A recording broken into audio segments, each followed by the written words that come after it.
Hello guys, welcome back to my channel. Today I will make a tab layout in the Jetpack combos. I hope you guys like my video and let's start. I will open the folder Jetpack combo examples on my computer and now I need to copy the combo list because I want to reuse the shortcut from the last time. So I just copy that and paste. I just make it a new name that's called the tab layout. Yeah, and now I need to open the Android Studio here, and I wrap here, put this one. This will open this. The last time I had this, the combo list. If you display the list with the shine, and you will see on the emulator soon after I review that. So basically, to use the tab layout in the Jetpack combos, we need to use the paging library in the Jetpack combos. So while waiting it loading, I can define some libraries. You can go to the project build Gradle. Here we define the version of the paging. So pager and version.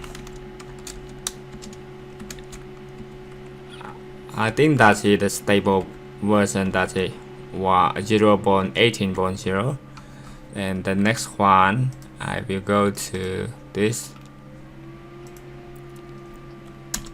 I will define the link to that library, so we can head this one link to com.google.accompany and accompany.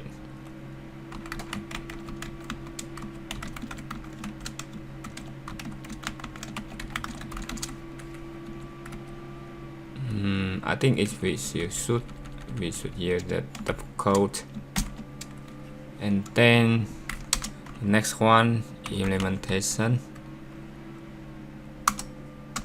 we need to use again.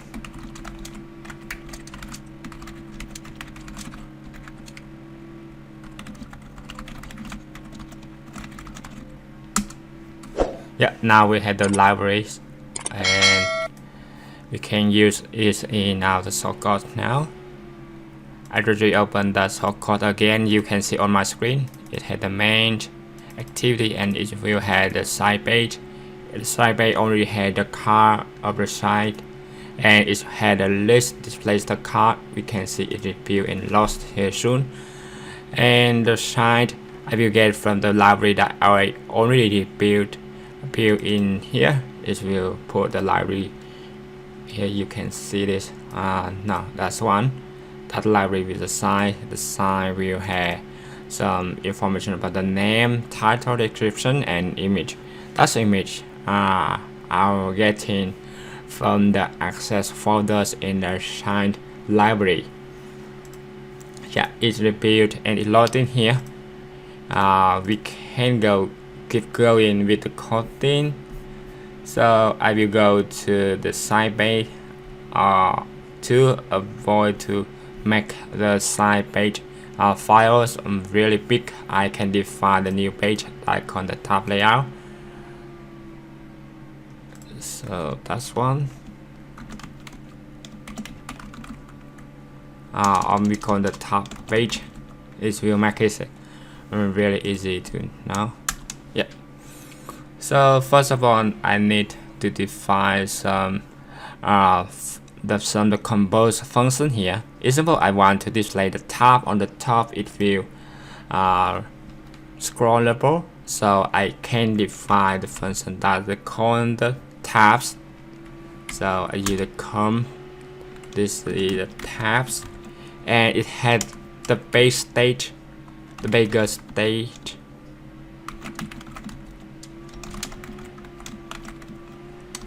And it had the title.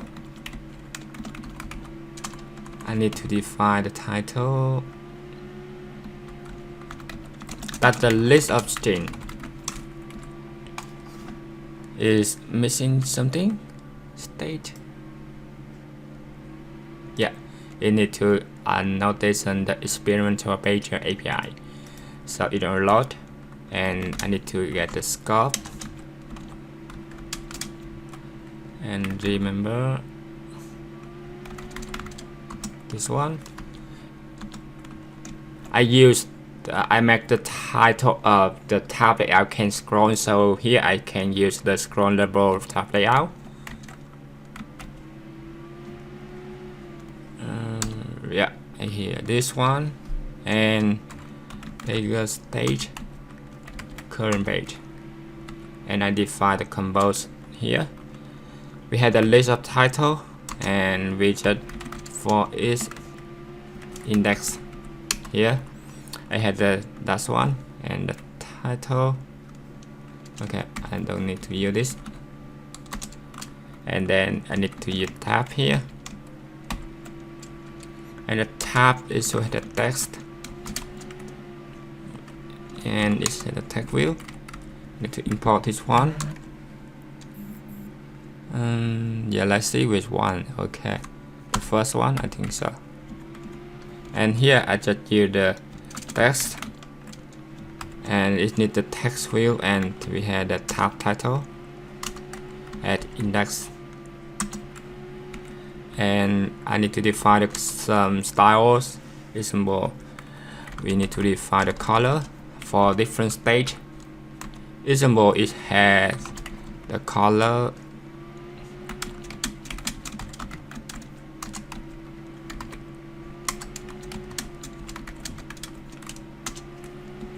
so I need to define that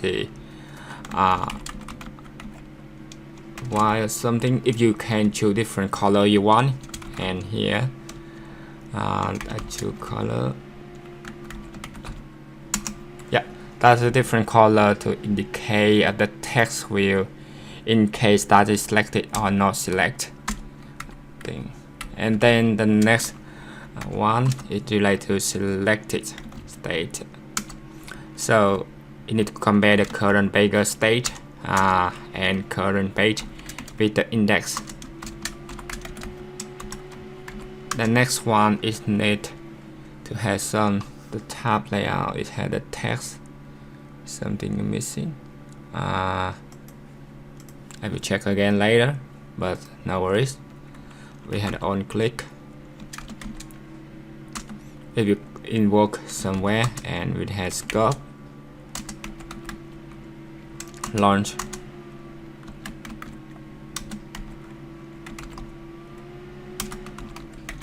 Yeah, if that page glitch, it will scroll to somewhere in the index. So right now we have the tabs. The next one we will define the tab content. So that the tab content, that means the page, every time user select the tab, it will display that page. So we can define that they call the tab content.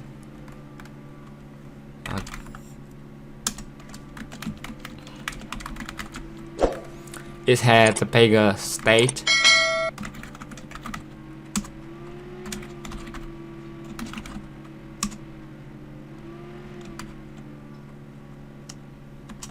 It have the side groups. Because it has many base, so we need to pass here the list of the information.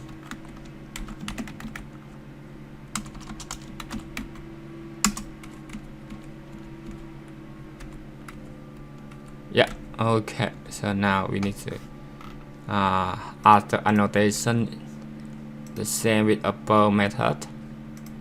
Okay, here we had the horizontal beggar, and then we had the beggar stay here. Yeah, and then we got that beggar.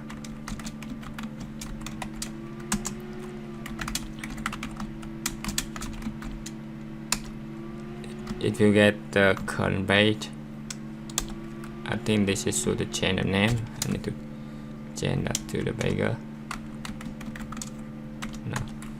Okay, now we have the list view. I use the list view. I already defined it last time, and data size, and then I pass here that group dot size. Now we have the tab on the top and the tabs content. Here the tabs at the top to display the text.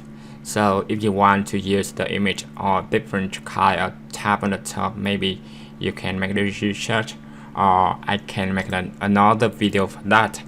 Now I need to define the layout for tab screen. So that's one. I define another composer function here, and this one I call the tab screen,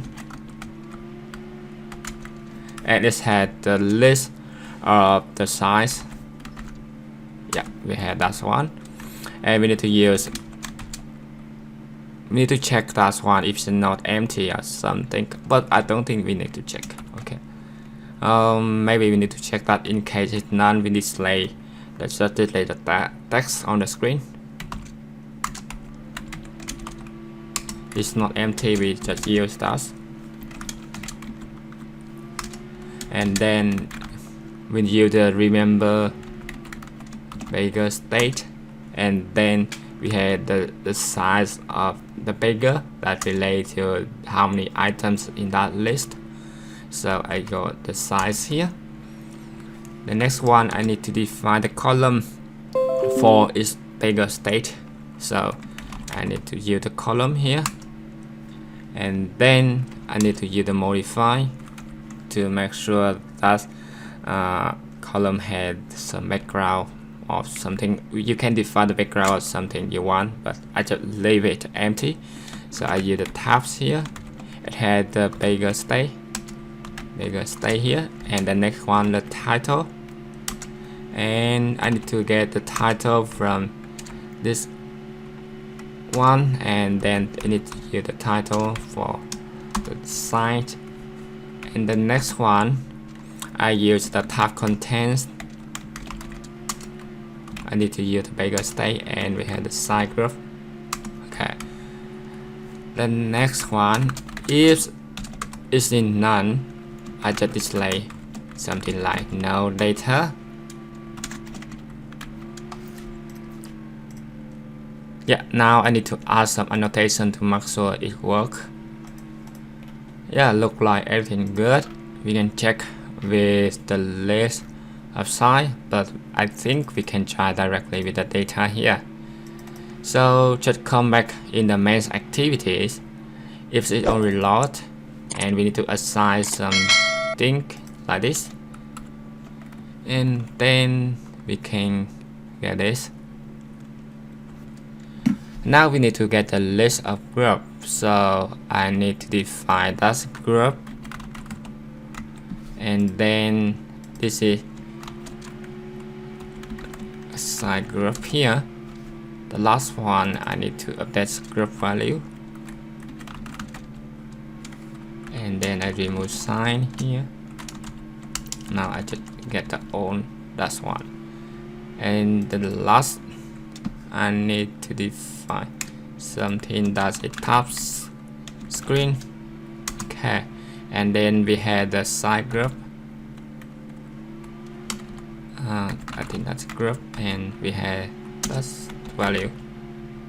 And then we need to add some annotation to the greeting. Yeah, come on. Yeah, this one we don't need to do this review, so just remove it. We need to add the annotation here too. Yeah, now look like everything ready, and let's build and see the result on the emulator.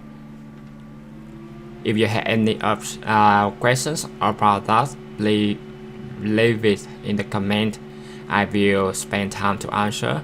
I hope the video it helps you to make the tab layout in the Android. So I hope you like the video. If you forget, hit the subscribe button. Please subscribe and share with your friend. Yeah, just waiting a little bit to get the building. I hope it will build soon. Yeah, it's building. Now we can see that had the tab layout on the screen, and we can see for each tab it had a list view, and then we can scroll left. It will navigate really smoothly. So I hope you guys like my video. Please subscribe if you forget. Thank you for watching. See you the next video.